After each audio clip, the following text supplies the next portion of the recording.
지난주 며칠 전에 뉴욕에 온 지 제가 4년이 되었거든요. 그런데 아마 난생 처음 아내하고 산책을 나갔습니다. 좀 체력이 좀 떨어진 것 같아서 자구책으로 제가 좀 산책을 가자고 제안을 해서 처음으로 산책을 나갔습니다. 산책한 장소가 또 공교롭게 산책을 하면 좋은데 어쩌다 보니까 공동묘지가 산책을 했습니다. 공동묘지에서 요즘에 스마트폰 이 앱을 보면 내가 몇 보를 걸었는지 체크를 해주고 몇 마일을 걷고 또 몇 칼로리를 소비했는지 뭐 체크해주는 애플리케이션이 있더라고요. 그거를 버튼 눌러놓고 3.2마일 공동묘지 순회를 했습니다. 근데 저희 집 근처에 세인트 존 세미터리라고 하는 공동묘지인데 상당히 컸습니다. 늘 차 타고는 옆을 지나쳐 봤지만은 공동묘지를 들어가 산책해 본 거는 제 인생에 또 처음입니다.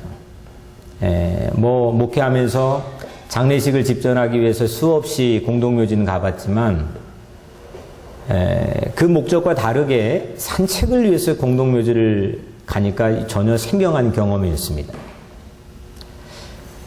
이 묘지가 그렇게 다양하다고 하는 걸 이게 산책하면서 보니까 전혀 새로운 느낌으로 보게 되었습니다. 그리고 그 묘지에 빼곡하게 채워져 있는 이 무덤들이 1800년도부터 1900년 초까지가 대부분의 무덤이었습니다. 그러니까 아주 상당히 유서 깊은 오래된 그런 공동묘지입니다. 거기에 일일이 비문들도 있는데 뭐 산책하러 나갔는데 계속 저는 비문들이 있고 또 몇 년도에 또 살았던 사람이고 이름은 또 스페니쉬에서 온 사람인지 아니면 또 뭐 인디안 계통인지 이름을 보면 대충 짐작할 수 있으니까 이런 걸 보면서 한 1시간 남짓가량 산책을 했습니다. 그리고 옆에 이 무덤들에 세워진 그 성자들의 상 있잖아요. 니콜라스나 마리아나 이런 성자들의 상도 또 관찰하고 하여튼 이렇게 한참 동안 하다 보니까 공동묘지에서 길을 잃어버렸습니다. 그래 인부들에게 길을 물어가지고 출구를 찾아 나올 정도로 하여튼 거기에 넋을 빼놓고 한참 동안 산책을 1시간가량 했습니다. 그러니까 오래전 살았던 분들이지만 이 무덤들, 이 죽음의 흔적들 사이를 일부러 길이 아닌 무덤 사이로 지그재그로 다니면서 온몸으로 느꼈습니다. 피부적으로 느껴보았습니다. 그리고 깊은 묵상들도 길어 올렸습니다. 죽음을 향한 행진을 한 겁니다. 그래서 제 아내와 우리의 죽음에 대해서도 이야기를 나눴습니다.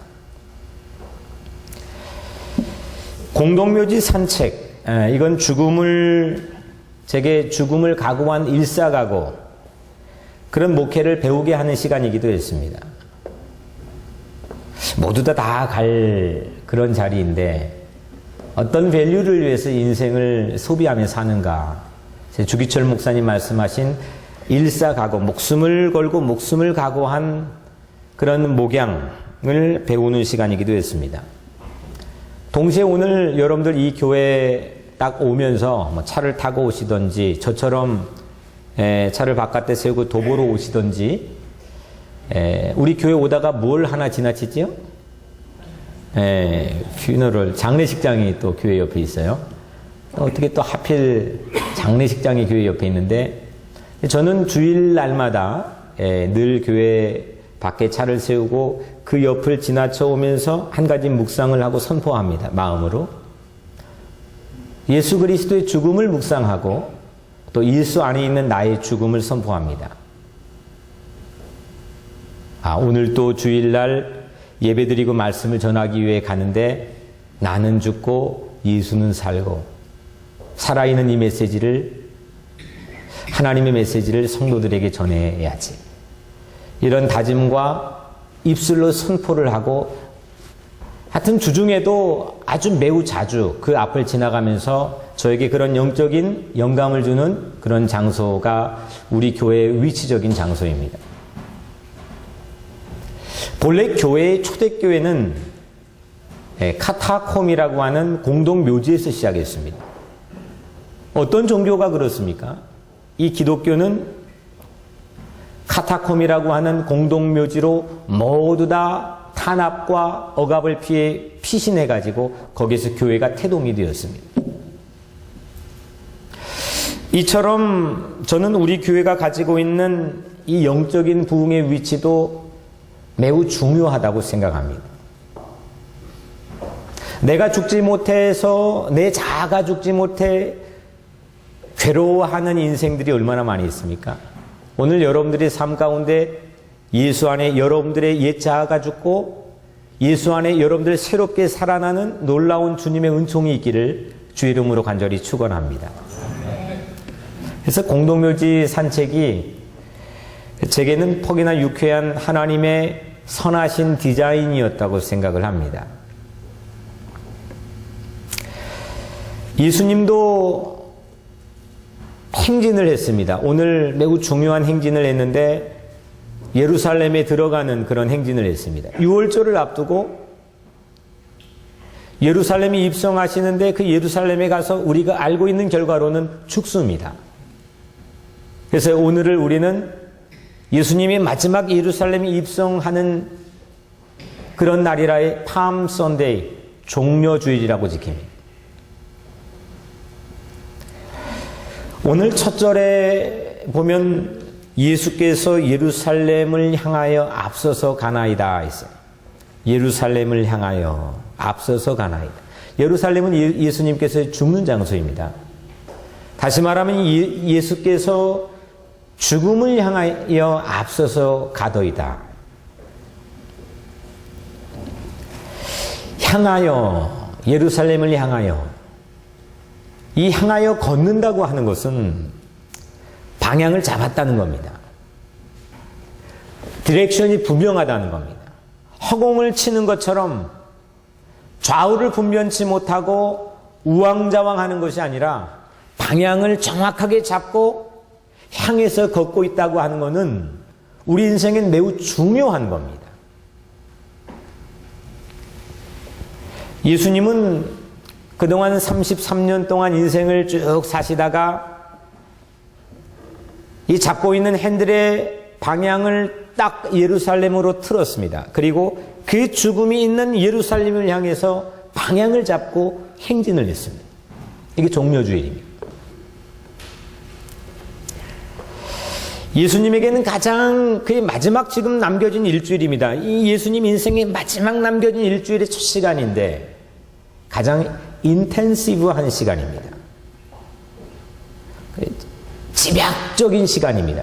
그동안의 모든 삶을 다 한꺼번에 모아놔가지고 보여주는 시간이 오늘부터 시작이 되는 일주일입니다.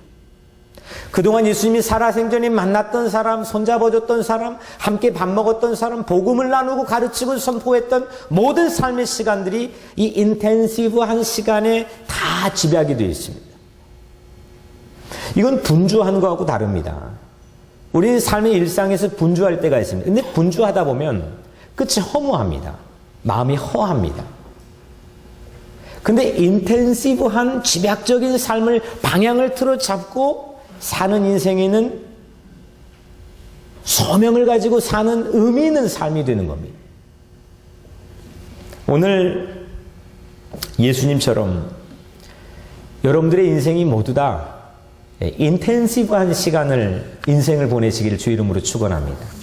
무의미한 방향도 못 잡고 내 지금 분주하게 사는데 하는 일은 많은 것 같은데 만지는 일들은 참 많은 것 같은데 내 인생의 목적이 뭘까? 나는 어디를 향해서 방향을 잡고 살까? 답을 하지 못하는 인생이 아니라 예수님의 종려주일부터 마지막 남겨진 일주일이 7일인데 이걸 딱 펼쳐놓은 것처럼 여러분들이 앞으로 10년을 살든 20년을 살든 10달을 살건 이 집약적인 인텐시브한 에너자이틱한 그런 인생을 여러분들 꼭 사시기를 주 이름으로 축원합니다. 그래서 오늘 우리를 다시 새롭게 출발선에 서게 하는 날입니다. 과거에 어떻든 간에 과거에 내가 뭐 실수도 하고 우왕좌왕하고 방향 못 잡고 지그재그로 인생을 살아왔을지라도 오늘 예수님과 함께 이 종려주일에 방향을 틀어잡고 인텐시브한 의미 있는 시간들 여러분들의 삶이 되시기를 주 이름으로 간절히 축원합니다. 예수님은 이 마지막 일주일에 생명을 사랑하는데 자기 인생을 걸었습니다. 생명을 사랑하는데 한 사람이 생명을 사랑하는데 자기 목숨을 걸었습니다. 빈부귀천을 막론하고 오늘 이 자리에 계신 모든 여러분들에게 평등하게 주어져 있는 한 가지 시간이 있는데 그거는 우리 인생의 꼬린 지점입니다.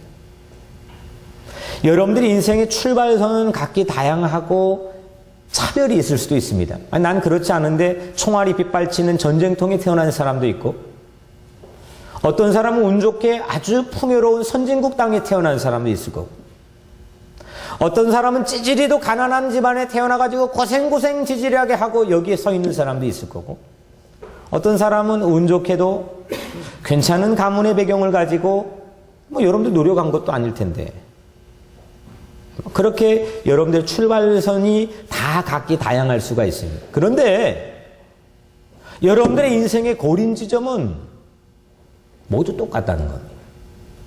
다 똑같다는 겁니다.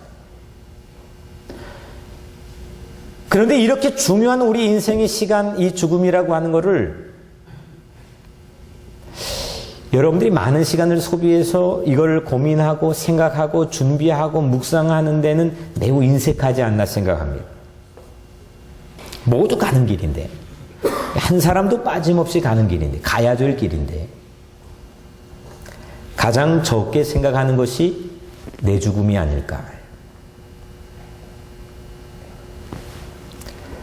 이건 반복할 수도 없잖아요. 이거는 잘못했으니까 잠깐 내가 다시 시작할게요. 스탠바이 큐 해가지고 다시 시작할 수 있는 게 아니라는 거예요. 그냥 다가오면 맞이해야 되는 거예요. 모든 사람 똑같이 평등하게 주어지는 거예요.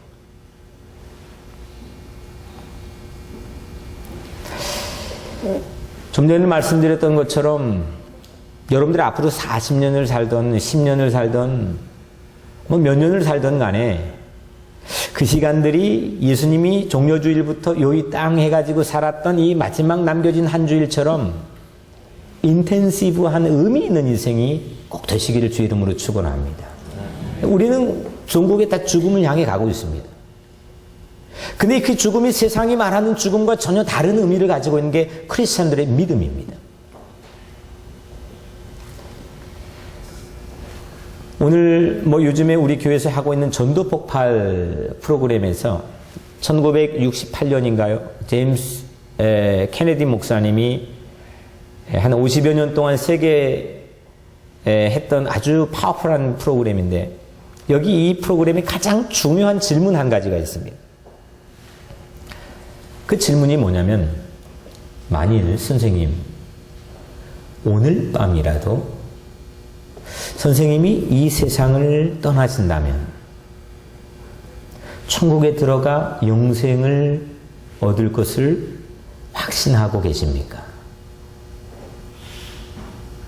만약 오늘 밤 여러분이 이 세상을 떠난다면 여러분은 천국에 들어가 영생을 얻을 것을 확신합니까? 이건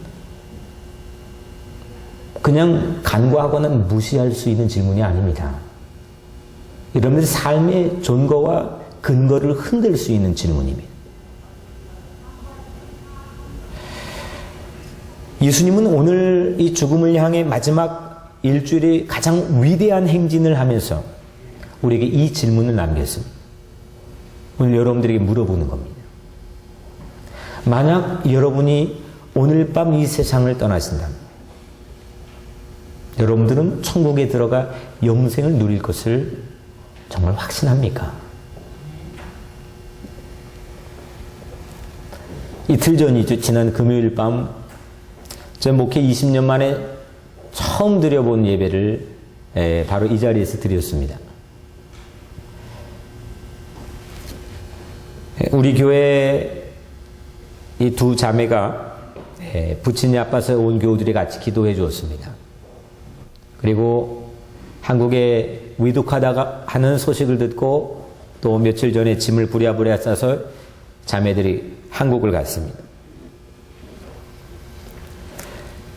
한국의 부산에서 임종 직전에 계신 이호칠 이름의 성도입니다. 이분은 본래 예수님을 믿지 않았습니다. 그리고 얼마 전에 예수님을 믿음으로 고백하며 영접했습니다.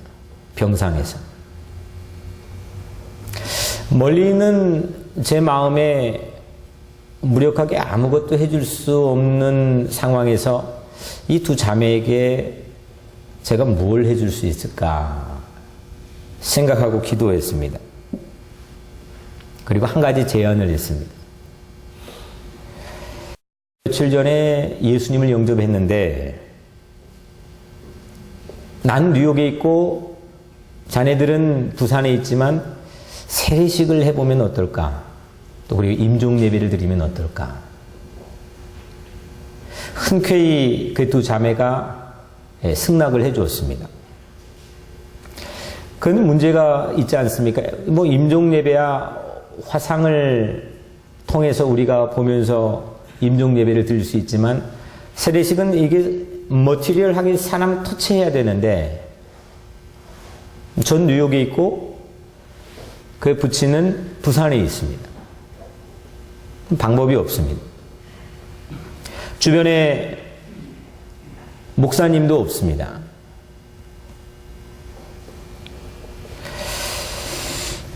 방법이 생각나지 않았는데 하나님께 제게 그런 감동을 주셨습니다. 아니, 정확히 말하면 그런 믿음을 이 목사에게 새롭게 주셨습니다.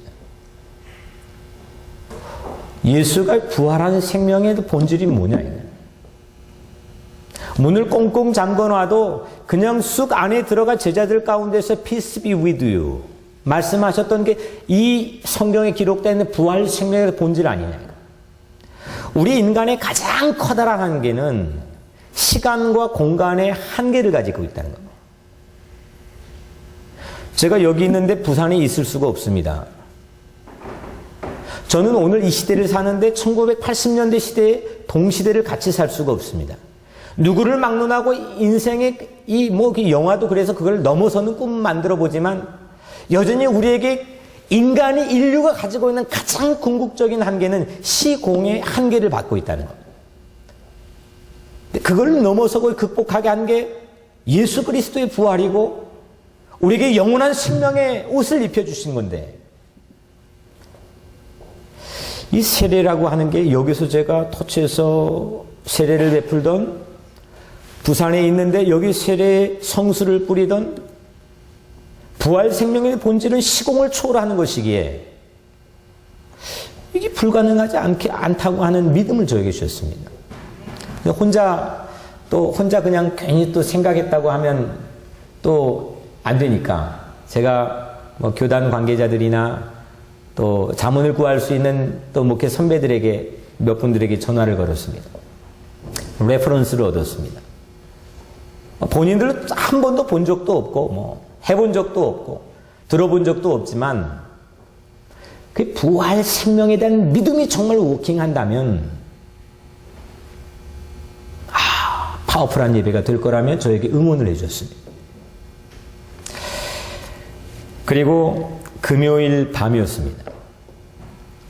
갑자기 긴급 메시지가 왔습니다. 지금 예배를 드리고 세례식을 받아야겠다는 거예요.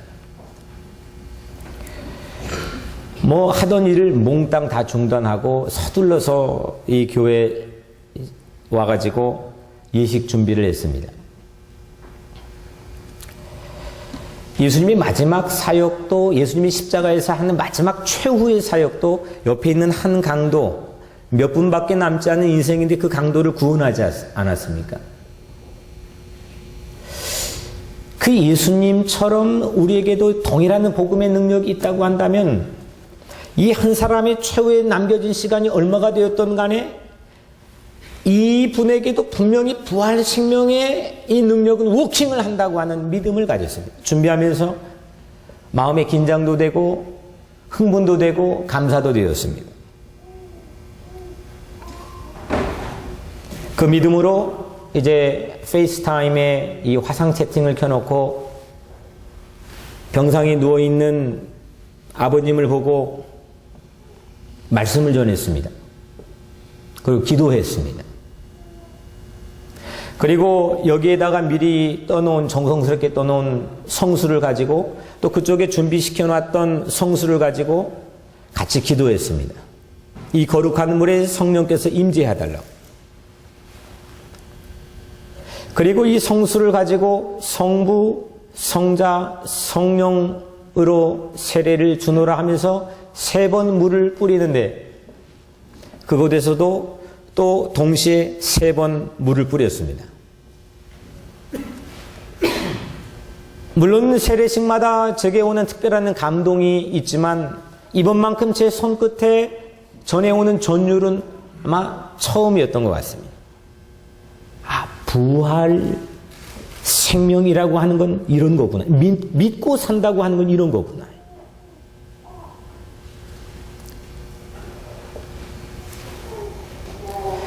이 부활 생명의 전율이 세상에 지금 가장 빠르다고 하는 게 뭐 인터넷 속도 아닙니까?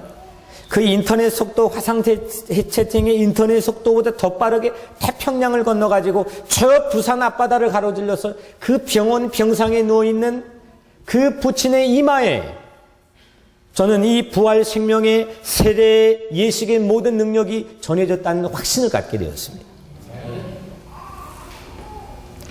사람은 의식이 사람을 규정하는 게 아니라 그 의식을 만들어내는 동기와 그 의식 안에 담겨있는 스피릿과 정신과 믿음이 그 의식을 창조한다고 생각합니다.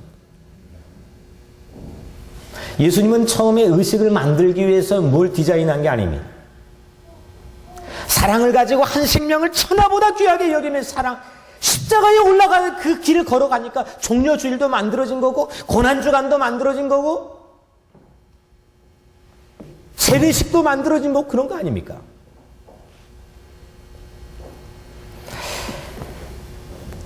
저는 같이 참석한 몇몇 교우들과 세례식과 또 임종 예배까지 마쳤습니다. 전무후무한 아마 공부를 또 그동안 신학 공부를 많이 해봤지만 들어보지 못했고 또 보지 못했고 그런 전무후무한 뉴욕 부산 간 세례식을 하나님께서 집전해 주셨습니다.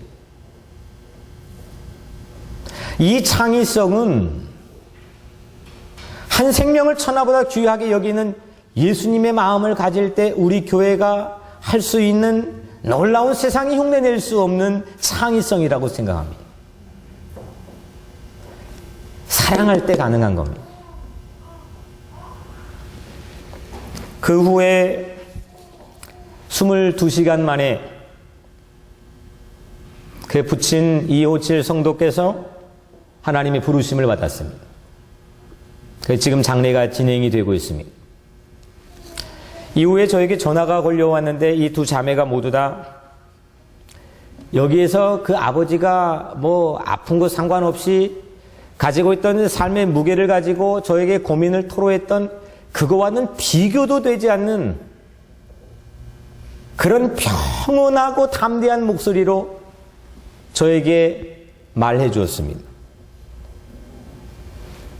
마치 오빠의 부활을 직접 체험했던 마르다와 마리아의 자매처럼 그들의 목소리는 매우 담대했습니다.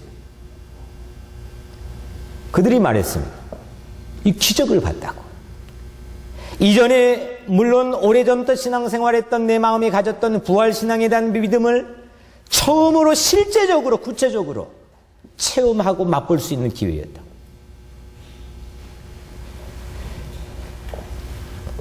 저는 그 부친은 이미 천국에 가셨지만 그 부친이 마지막 남긴 몇 시간, 그리고 그 가족들이 함께 했던 마지막 남긴 몇 시간, 그리고 함께 우리가 기도해주고 함께 사랑해주고 관심 가지고 세례식과 임종 예배를 드렸던 그 며칠, 저는 종료주의를 앞두고 우리 뉴욕 우리 교회 이름으로 가장 위대한 행진을 했다고 믿고 있습니다. 생명을 살리는 일보다 더 위대한 일이 어디 있습니까? 생명을 사랑하는 일보다 더 고귀한 일이 어디 있습니까? 한 생명을 사랑하는 일보다 더 고귀하고 위대한 일이 어디 있습니까?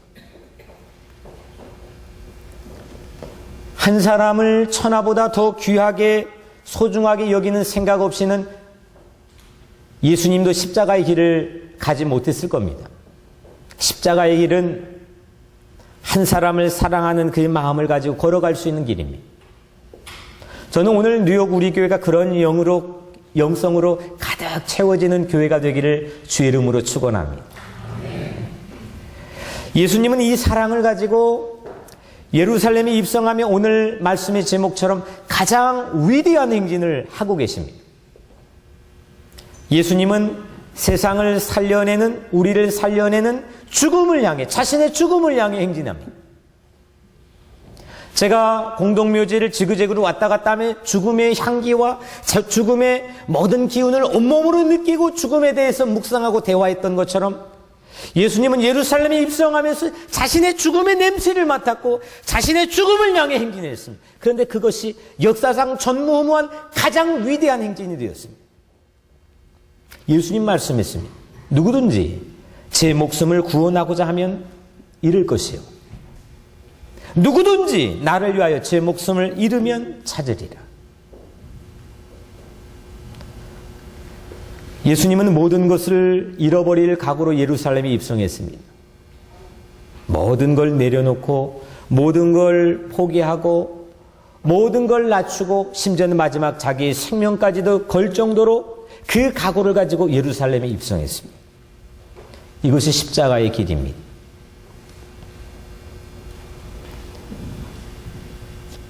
오늘날 동서를 막론하고 많은 교회들이 도리어 모든 걸 내려놓고 모든 걸 낮추고 모든 걸 죽이는 이 십자가의 길 대신에 모든 걸 채우고 모든 걸 움켜쥐고 모든 것을 가지고 모든 걸 소유하는 그런 복음으로 호도하고 있지만 거기엔 참다운 위대한 승리가 보장되어 있지 않습니다. 군중은 종려나무를 흔들면서 길 위에 자기의 옷을 펴고 대대적으로 환영했습니다. 잘 알지 않습니까? 근데 예수님은 반면에 아무도 타보지 않는 나귀 새끼를 타고 예루살렘에 입성했습니다. 그런데 십자가의 길은 승리의 행진이었습니다. 감람산 내리막길로 접어든 등성에서 오르막 갔다가 이제 마지막 내리막하는 그 길에서 제자들이 이 엄청나게 모여진 이 인파들을 보고 그리고 그 사이를 나귀를 타고 가는 예수님의 모습을 보고 그 행진을 보고 오늘 말씀을 보니까 열광적인 찬양을 저절로 터뜨렸습니다. 38절에 천송하리로다 호산나 주의 이름으로 오시는 왕이여 하늘에는 평화요 가장 높은 곳에서는 영광이로다. 스가랴 9장 9절에 미리 예고된 승리의 찬가입니다. 미리 이 행진은 한 예언자의 입술을 통해서도 스가랴의 9장 9절의 이 말씀을 통해서도 미리 이 길은 승리할 수밖에 없는 길이라고 예고된 그런 행진이었습니다. 나귀 새끼를 탄 메시아의 등장은 우발적으로 일어난 애드립이 아닙니다. 아주 오래전부터 하나님께서 우리를 구원하고 우리를 살리기 위해서 걸어오신 그런 행진의 클라이막스가 오늘 종려주의를 지키는 예루살렘에 입성하신 행진입니다. 여러분들도 마찬가지입니다. 그 대열에 있어야 됩니다. 그 대열에 예수님은 뒤따라가면서 이 승리의 놀라운 찬가를 부르며 따라가야 우리 인생이 궁극적인 승리를 향해 방향을 잡는 겁니다. 어디를 향해 가고 계십니까? 무엇을 향해 가고 계십니까? 이 찬양을 듣고 오늘 마지막 39절을 보니까 어떤 바리새인이 아니 당신 제자들 좀 단속하시오. 뭐 책망해서라 단속하시오 하고 예수님 핀잔하잖아요. 이때 예수님이 이렇게 대답합니다. 만일 이 사람들이 침묵한다면 돌들이 소리 지르리라. 만약 이 금방 이 변해버릴 대중들의 이 입술조차도 이 승리의 찬가를 부르지 않는다면 저 굴러다니는 돌들조차도 찬양할 것이다. 우리가 가는 길은 세상이 아무리 바뀌는 그런 변심하는 세상일지라도 그리고 굴러다니는 돌일지라도 우리 승리를 보장하는 이 승리 찬가를 부를 수밖에 없는 그 길을 우리 모두가 걷고 있다는 겁니다. 저는 공동묘지 산책을 하며 한 가지 생각을 했습니다. 그리고 저를 생각했습니다. 야, 모두들 살기 위해서만 인생을 살고 있구나. 모두들 살기 위해 행진만 한다고 생각했습니다. 결국 여기로 다 올 텐데 다 여기로 올 텐데 죽을 각오로 예수님처럼 사랑하는 사람을 보기가 쉽지 않습니다. 죽기를 각오하고 사랑하는 예수님의 예루살렘 입성은 금세 변해버릴 대중들의 입술을 통해서도 심지어 굴러다닌 돌들을 통해서도 승리의 찬가를 듣기에 합당한 일입니다. 일찍이 승리가 예고된 길을 걷는 사람이 예수 그리스도입니다. 우리 인생에 복잡다단한 많은 일들이 나를 낙담시키고 이거 실패할 인생처럼 보이는 수없는 일들이 있지만 결코 질 수 없는 승리할 수밖에 없는 그런 운명을 타고난 그런 행진을 하고 있는 사람들이 오늘 여러분들인 걸 믿으시기 바랍니다. 위대한 행진을 하고 있는 겁니다.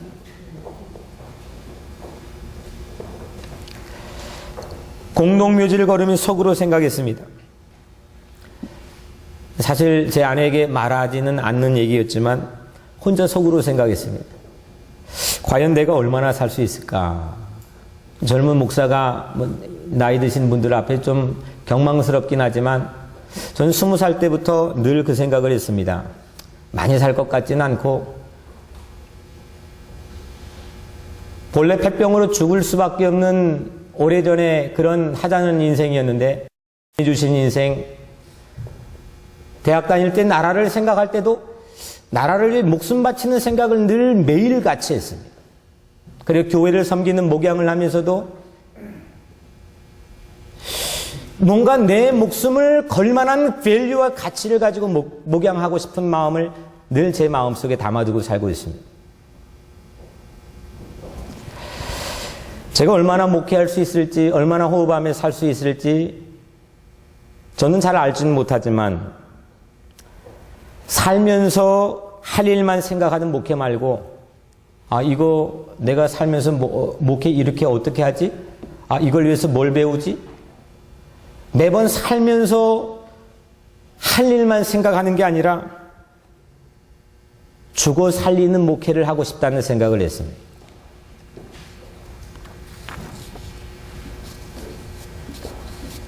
이게 영생을 믿고 있는 본연의 우리 인생의 예수 제자의 삶의 고백이 아닐까 생각합니다. 사랑하는 성도 여러분, 다음 주일은 부활절입니다. 그리고 우리 교회에서 그동안 공사를 마무리하고 새로운 성전에서 처음 예배드리는 감격적인 새 성전 입성의 날입니다. 저는 내가 그리스도와 함께 죽고 그리스도와 함께 사는 가장 위대한 행진을 사랑하는 교우 여러분들과 함께 하기를 주 이름으로 축원합니다. 나도 괴롭히고 남도 괴롭히는 그 나의 옛 자아를 여전히 붙들고 사는 게 아니라 예수 그리스도의 십자가 안에서 나의 옛 자아를 모두 죽이고 그 안에 거듭난 새로운 생명을 가지고 살아가는 것이 예수 그리스도의 복음이 주는 가장 커다란 은총 아니겠습니까? 허무한 분주함에 빠져 살지 않고 가장 위대한 인생의 인텐시브한 시간을 오늘부터 여러분들이 보내시기를 주의 이름으로 축원합니다. 가장 위대한 행진을 하는 산책, 그런 인생의 산책이 여러분들의 인생에 마련되면 참 좋겠다 싶었습니다. 지금부터 30년 살아도 3일을 살아도 예수님이 마지막 일주일을 보낸 것처럼 인텐시브하게 소명의 길을 걸어갔으면 좋겠습니다. 죽음을 각오한 사랑으로, 한 생명을 천하보다 귀하게 여기는 그 사랑으로 생명을 살리는 목양, 생명을 살리는 행진을 했으면 좋겠습니다. 그리고 한 사람이라 더 살리는 이 귀한 행진의 대열에 우리 온 교우들이 한 사람도 빠지지 않고 이 행진의 콧노래를 부르며 춤추는 인생을 살아가면서 호산나 호산나 다윗의 자손이여, 주님의 뒤를 따르며 행복하게 승리의 찬가를 부르는 그런 모든 인생들이 되시기를 주의 이름으로 간절히 축원합니다. 기도하겠습니다.